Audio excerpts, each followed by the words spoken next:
आपली एक 4:38 झाली. सगळ्या पक्षांच्या गटनेत्याला आणि सदस्यांना बोलण्याची मी संधी दिलेली आहे. तथापि आपण सगळ्यांना जर संधी देत राहिलो तर आपल्याला आणखी जसं आशिषजींनी सांगितलं तसं सगळ्यांना बोलायचंय. म्हणून आता कुठेतरी कन्क्लूड केलं पाहिजे. माननीय विरोधी पक्ष सभापती महोदय,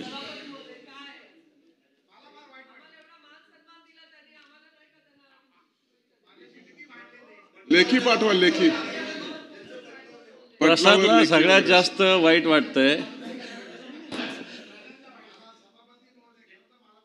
आपण संध्याकाळी बोलू. लेखी द्या ना, लेखी द्या. सभापती महोदय, नाही आम्ही भेटून घेऊ. सभापती महोदय,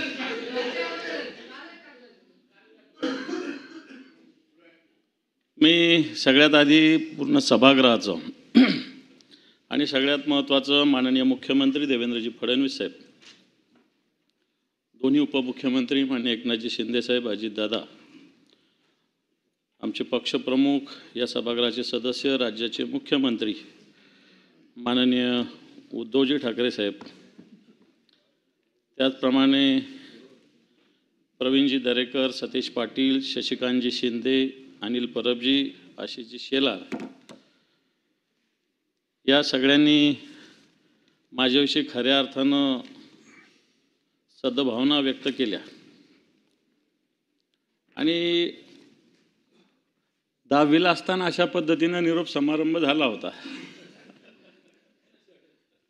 शाळेत. त्याच्यानंतर पहिल्यांदा असा निरोप समारंभ होत आहे. परंतु 10वीला असं झालं की निरोप समारंभ झाल्यावर पुन्हा त्याच कॉलेजला जावं लागलं.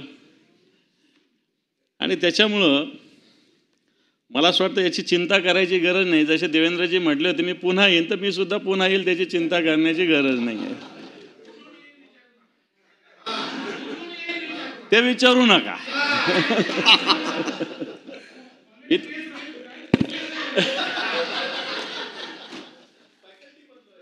आणि मी सगळ्यात महत्त्वाचं सगळ्यांनी एक सांगितलेलं आहे की मी एक कार्यकर्ता आहे, मी एक शिवसैनिक आहे. त्याच्यामुळे आत्ता दीड महिन्यापूर्वी विराट कोहली रिटायर्ड झाले, रोहित शर्मा रिटायर्ड झाले. पण त्यांनी फक्त सांगितलं की आम्ही कसोटी खेळणार नाही, बाकी वन डे आणि 2020 खेळणार. तसं मी फक्त इथे येणार नाही, बाकी माझ्या सगळ्या मॅचेस चालू राहतील सभापती महोदय. त्याच्यामुळं मी सगळ्या पदावर, पण सगळेजण हे विसरलं की मी शिवसेनेचा नेता सुद्धा झालो आता. आणि शिवसेनेत पक्षप्रमुखानंतर नेता हा एक महत्त्वाचा असतो. आणि तो फार कमी वयात मला संधी मान्य पक्षप्रमुखामुळं उद्धवजी ठाकरे साहेब. कारण एवढे ज्येष्ठ नेते मधुकर दादा असतील, दिवाकरजी रावते साहेब असतील, लीलाधर डाके असतील, दत्ताजी साळवी साहेब असतील, खैरे साहेब असतील, मनोहर जोशी सर, सुधीर भाऊ, प्रमोदजी नवलकर या सभागृहाचे राहिलेले. आणि या पंक्तीत मला असं वाटतं ते एवढे ज्येष्ठ असताना झाले. आम्ही तर त्या मानाने फार कमी कालावधीत या जबाबदारीवर पोहोचलेलो आहे सभापती महोदय. आणि त्याच्यामुळे सभापती महोदय, ज्या सद्भावना सगळ्यांनी व्यक्त केल्या, निश्चित मी मागच्या 30 वर्षापासून शिवसेनेचं काम करतो, 30 वर्ष झालेले आहे. आणि निश्चित इथं चंद्रकांत दादा बसलेले, गिरीश महाजन बसलेले. दादा विद्यार्थी परिषदेचे राष्ट्रीय सरचिटणीस होते. आणि त्या काळात दादा राष्ट्रीय सरचिटणीस असताना काश्मीरचं आंदोलन चालू होतं सभापती महोदय. आणि दादांकडे त्याच एक वेगळी जबाबदारी होती. दादा एक साधं ट्राउझर शर्ट असं ढिला एकदम, गळ्यात शबनम पिशवी असं फिरत होते.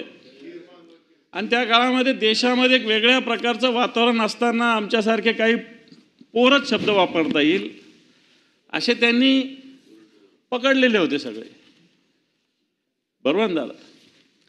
आणि मग त्यावेळेस ते काय करत होते मी सांगणार नाही, आणि आम्ही काय केलं तेही सांगणार नाही, कारण काश्मीरचं आंदोलन होतं. परंतु मला एक अभिमान आहे की जेव्हा तिरंगा फडकवायला जेव्हा श्रीनगरला मुरली मनोहर जोशी गेले होते, त्याच्यामध्ये मी सुद्धा होतो सभापती महोदय. परंतु मूळ सगळ्यांनी सांगितलं, मी भाजपचे एवढ्या वर्ष काम केलं, परंतु मूळ आता जर मी 30 वर्ष शिवसेनेचं काम केलं आणि 15 भाजपचं केलं तर 45 इथंच झाले. माझं वय 55 होतंय. पण तुम्ही एक 10व्या वर्षापासून संघाच्या शाखेशी संबंधित असलेलं आहे आणि त्याच्यामुळं बेसिक मी ते काम केलेलं आहे सभापती महोदय.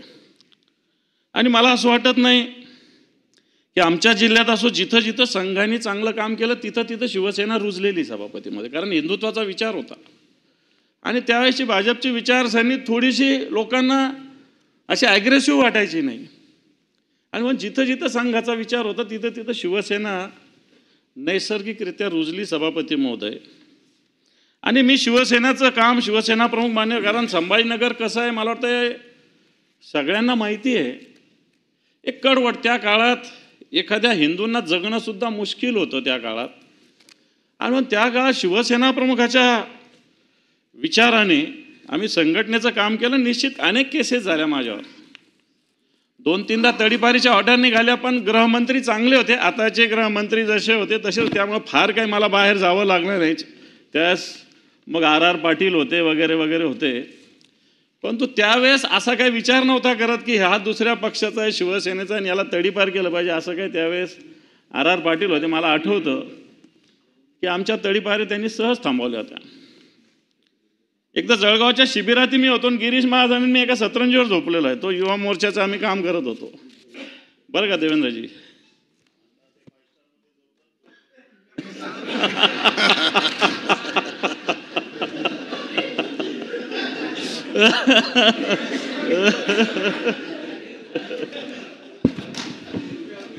सभापती महोदय,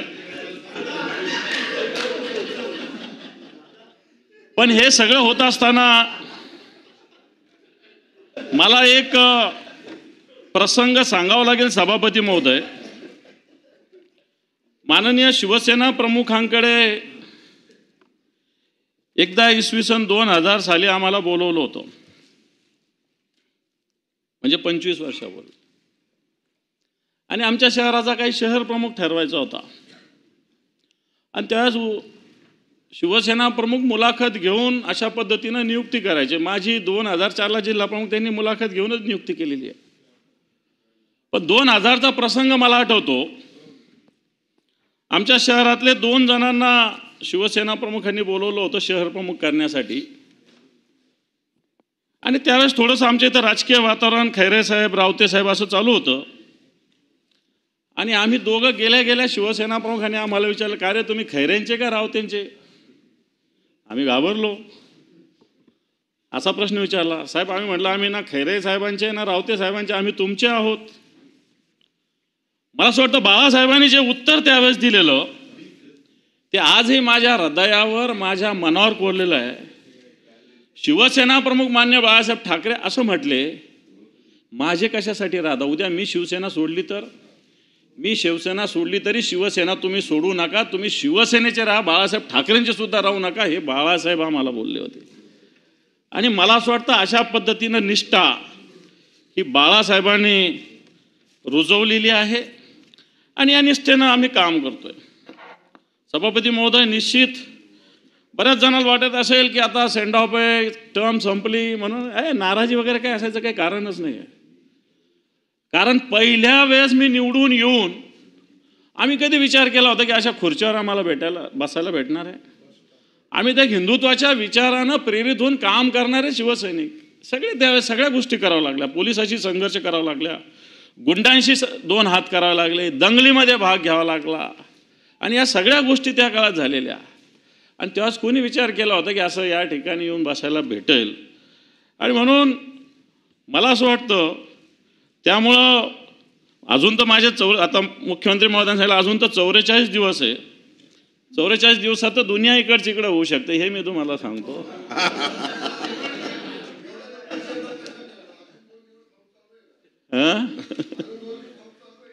आता ते मुख्यमंत्री महोदयांनी सांगितलं आज घ्या म्हणून.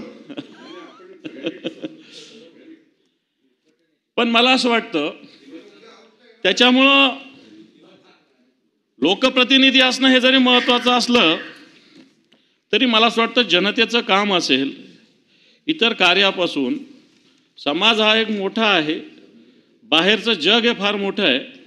तर मला असं वाटत नाही की मला या फार विषयाची चिंता आहे, कारण सातत्यानं एवढ्या दिवस संघटनेत काम करत असताना मी तसा संघटनात्मक पिंड असणारा एक कार्यकर्ता, एक शिवसैनिक आहे. आणि म्हणून मला मागच्या काळामध्ये निश्चित वेदना झाल्या, ज्या ज्या गोष्टी झाल्या त्याच्यामुळे वेदना झाल्या. वेदना होत असताना मला एक उदाहरण माझ्या आईचं आठवतं की लहानपणी एकदा मला एक जणांनी मारलं होतं विट्टी दांडू खेळत असताना. फडणवीस साहेब, एक जणांनी मला मारलं आणि मी रडत घरी गेलो. आताची आई असती आशीजी तर तिनं त्याला मलमपट्टी लावली असती. माझ्या आईनं मला आणखी मारलं.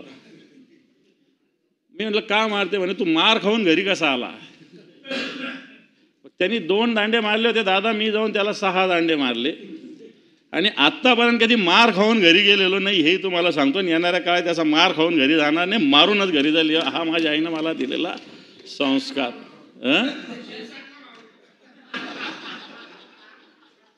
ते शिंदे साहेब बघतील.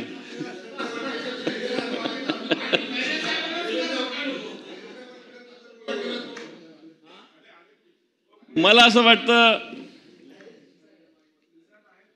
मी आता सगळ्यांनी सांगितलं की मी विचारानं सगळ्या गोष्टी करेल.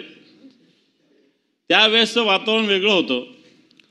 परंतु मला एक अभिमान आहे की ज्या विरोधी पक्षनेते म्हणून गप्र प्रधान रासू गवई सारखे साहेब, रासू गवई, मान्य शरद पवार साहेब, नितीन गडकरीजी, प्रमोद नवलकर साहेब आणि मेन उत्तमराव पाटील. मी उत्तमराव पाटलांच्या बरोबर सुद्धा त्यावेळेस आम्ही थोडंसं काम केलेलं आहे. आणि म्हणून उत्तमराव पाटलांसारखे नेते, या सगळ्या विरोधी पक्षनेता म्हणून ज्यांनी जबाबदारी पार पाडलेली आहे. मी निश्चित दादा इथं आहे, मी विद्यार्थी परिषदेचं पण काम केलेलं आहे त्या काळात काश्मीर आंदोलनामध्ये निश्चित. आणि याच्यात सगळ्यात महत्त्वाचं, जसं सभागृहामध्ये सगळे लोक वेगवेगळ्या पद्धतीनं बोलत आहे. मागच्या काळाची निवडणूक झाली. या निवडणुकीत मी शिवसेना भारतीय जनता पार्टीचा उमेदवार होतो. आणि मला असं वाटतं तोही किस्सा सांगायला काही हरकत नाही. ही निवडणूक असताना 2-3 महिन्यापूर्वी एकदा उद्धवजी ठाकरे साहेबांचा फोन आला आणि ती इलेक्शन कधी अंबादास असं त्यांनी विचारपूस केली. असंच कुठेतरी ग्रामीण भागात दौऱ्यावर मी होतो. मी म्हटलं साहेब 2-3 महिन्यांना आहे. साहेबांनी मला विचारलं, मला वाटतं मिलिंद नार्वेकर पण इथं असतील, त्यांच्या फोनवरून फोन आला होता. नाही आहे. आणि ती इलेक्शन तू लढतो का अशा प्रकारचा प्रश्न सभापती महोदय,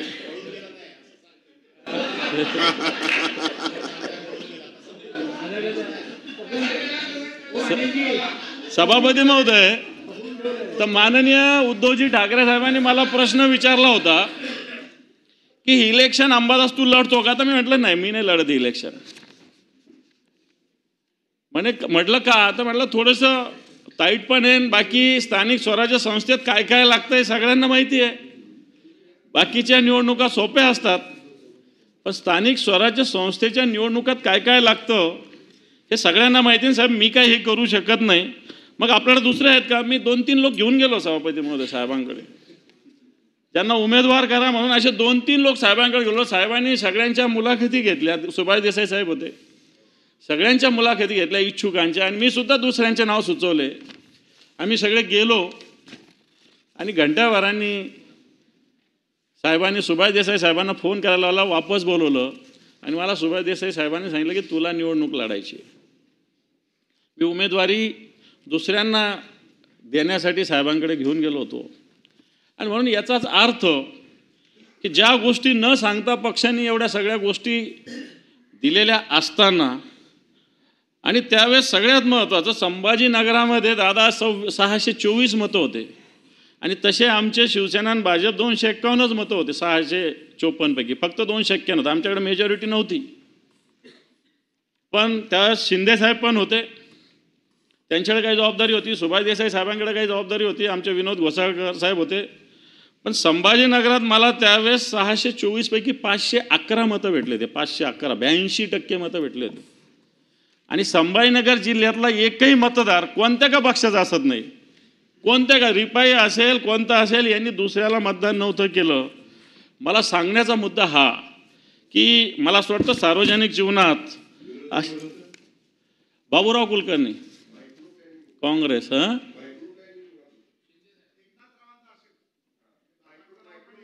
मायक्रो प्लॅनिंग प्रत्येकाला जबाबदार आहे. मी शिंदे साहेबांचे नाव घेतलं ना, पण माननीय उद्धवजी ठाकरे साहेबांनी उमेदवारी दिली होती आणि मला चांगलं माहिती आहे देवेंद्रजींनी सुद्धा काय सजेशन दिलं होतं हेही मला चांगलं माहिती आहे. त्या सगळ्या गोष्टी इथं बोलण्याची काही गरज नाही. देवेंद्र फडणवीस साहेब तेव्हा मुख्यमंत्री होते, दादा प्रदेशाध्यक्ष होते. या सगळ्या गोष्टी त्यावेळेस कशा पद्धतीनं केलं हे मला चांगली त्याची माहिती आहे, जाणीव आहे.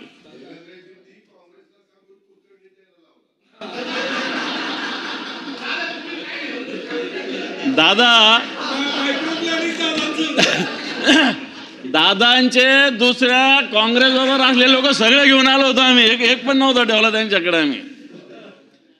मला असं वाटतं आणि म्हणून या सगळ्या विषयामध्ये सांगण्याचा मुद्दा हा की माननीय शिवसेना प्रमुख बाळासाहेब ठाकरे यांचा जो विचार आहे संभाजीनगरमध्ये, मला असं वाटतं की हिंदुत्वाचा मुद्दा महत्त्वाचा राहत आलेला आहे. याला जुन्या सगळ्या परंपरा, जुन्या सगळ्या गोष्टी कारणीभूत आहे.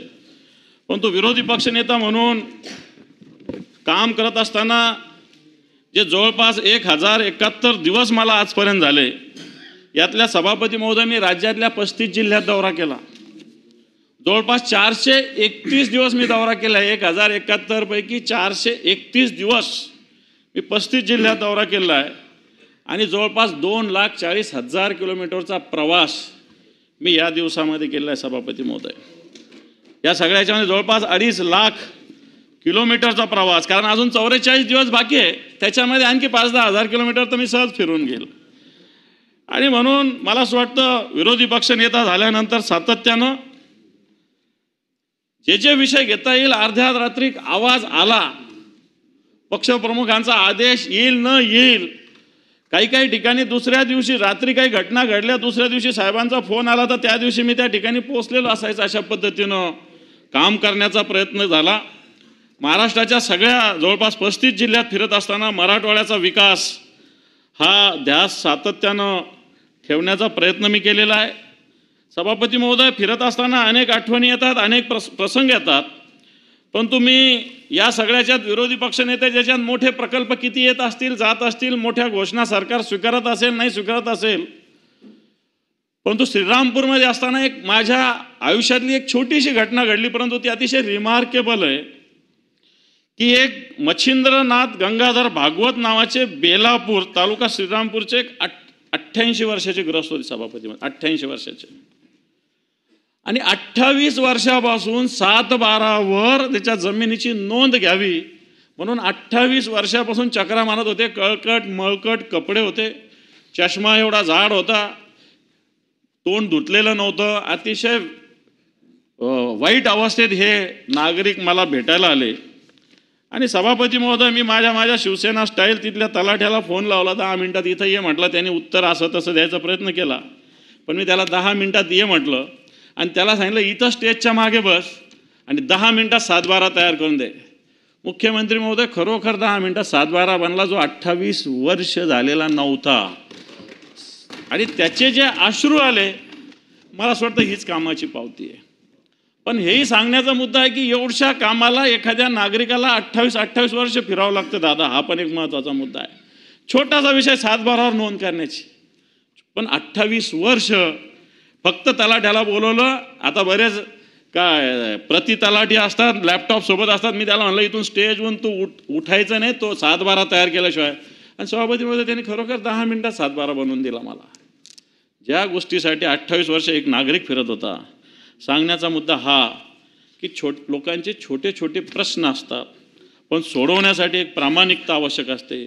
आणि मला असं वाटतं ज्या पद्धतीनं एक प्रशासनाने काम करण्याची आवश्यकता असते, वाटतं ती करण्याची गरज या निमित्तानं आहे. सभापती महोदय, मान्य मुख्यमंत्र्यांनी सद्भावना व्यक्त केल्या. सावरकर भक्त, मी सावरकर भक्त असल्याचा मला सार्थ अभिमान आहे. रक्ताने सह्या केल्यात सभापती महोदय, आम्ही सावरकरांसाठी आम्ही रक्ताने सह्या केल्या होत्या आणि अजून सावरकरांसाठी रक्त सांडण्याची गरज पडली तर ती सुद्धा सांडण्याची आमची तयारी आहे. सावरकरांच्या बाबतीत कोणत्याही प्रकारचं सभापती महोदय, संभाजीनगरात वंदे मातरम सभागृह आहे. आता सकाळी दादांना मी त्या विषयावर बोललो. 1982ला राष्ट्रपती ग्यानी जैलसिंग आले होते. त्यांनी तिथं कोनशिला रचली होती. मराठवाडा मुक्ती संग्रामाचं आंदोलन त्या जागेहून सुरू झालं होतं.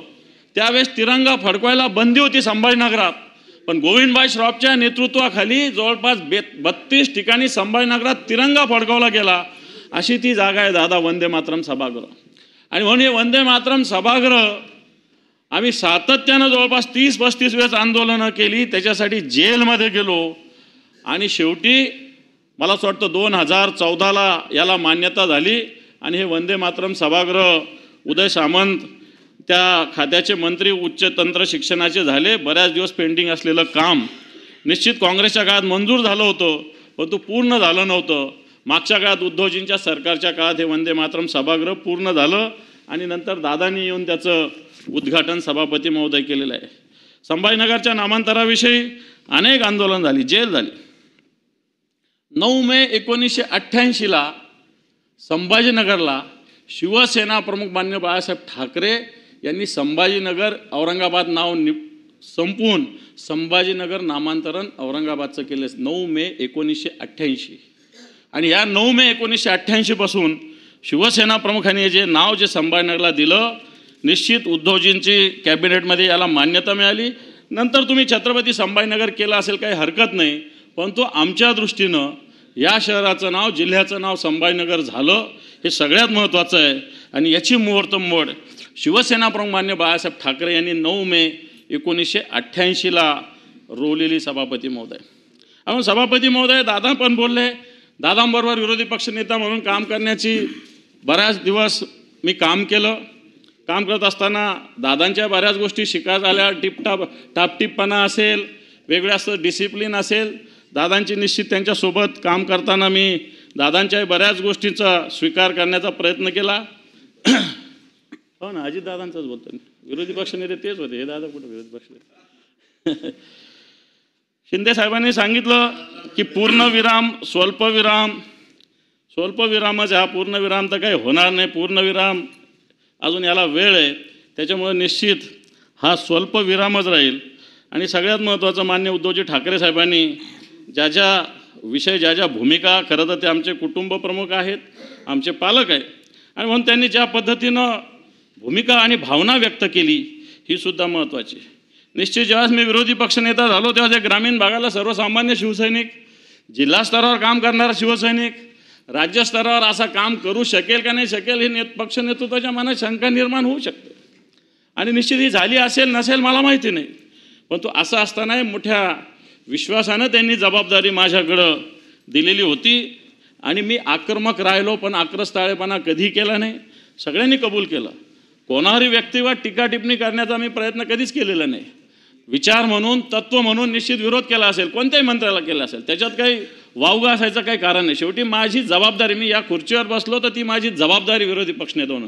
नाही तर विरोधी पक्षनेता आणि सत्ताधारी सगळेच सोबत राहिले तर त्याच्यात मजा काय येणार आहे. आणि म्हणून तत्व आणि विचार म्हणून मग कोणावरही असेल, मुख्यमंत्र्यावर असेल, उपमुख्यमंत्र्यावर असेल किंवा एखाद्या कोणत्याही मंत्र्यावर असेल, निश्चित. आणि मला हेही कबूल करावं लागेल की प्रत्येक गोष्टीमध्ये सरकारने, विरोधी पक्षांनी मांडलेली भूमिका स्वीकारलेली आहे. गणवेशाचा विषय मी सातत्यानं मांडला होता. मान्य फडणवीस साहेबांनी ताबडतोब त्याच्यामध्ये निर्णय घेतला. यावर्षीपासून पॉलिसी चेंज झाली. असे अनेक विषय सांगतायत. इन्शुरन्स, शेतकऱ्यांना गोपीनाथ मुंडे इन्शुरन्सची योजना असेल, अब्दुल सत्तार आणि आम्ही सोबत असायचो तेव्हा कृषी मंत्री असताना. त्यांना सांगितलं की इन्शुरन्स कंपनीचे घरं भरण्यापेक्षा आपल्या तहसीलदाराला अधिकार दिला पाहिजे.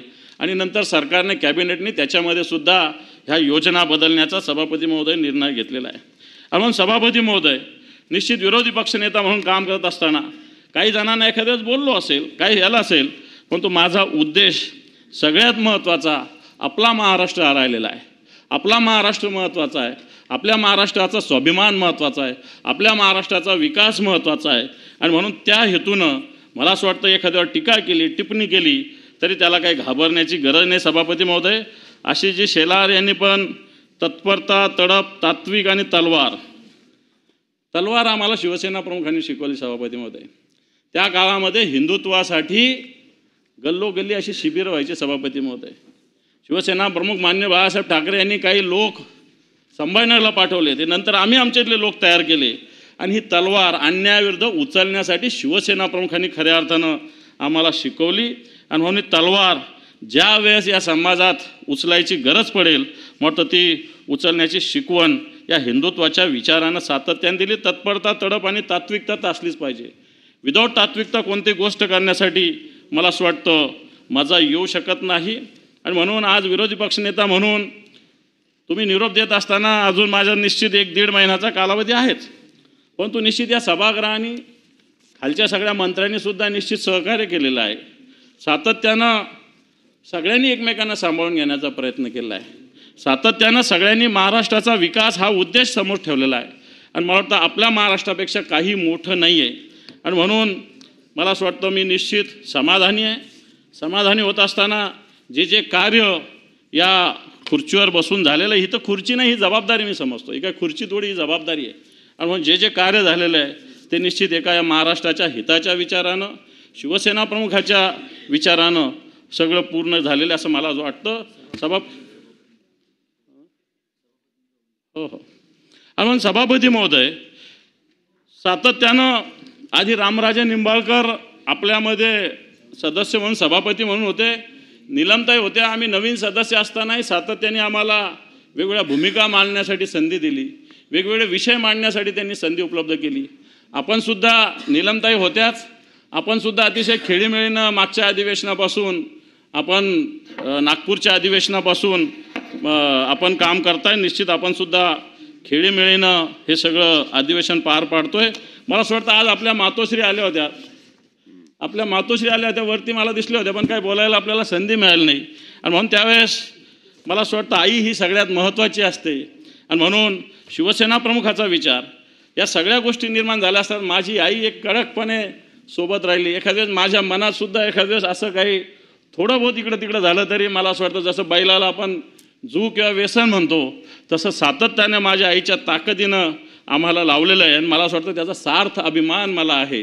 आणि म्हणून आज ही जबाबदारी पार पडत असताना आपल्या सगळ्यांचं सहकार्य, सभापती महोदय, राज्याचे मुख्यमंत्री, उपमुख्यमंत्री, आपले राज्यपालसुद्धा सातत्यानं या संदर्भात मदत करत असतात, सहकार्य करत असतात, बोलत असतात.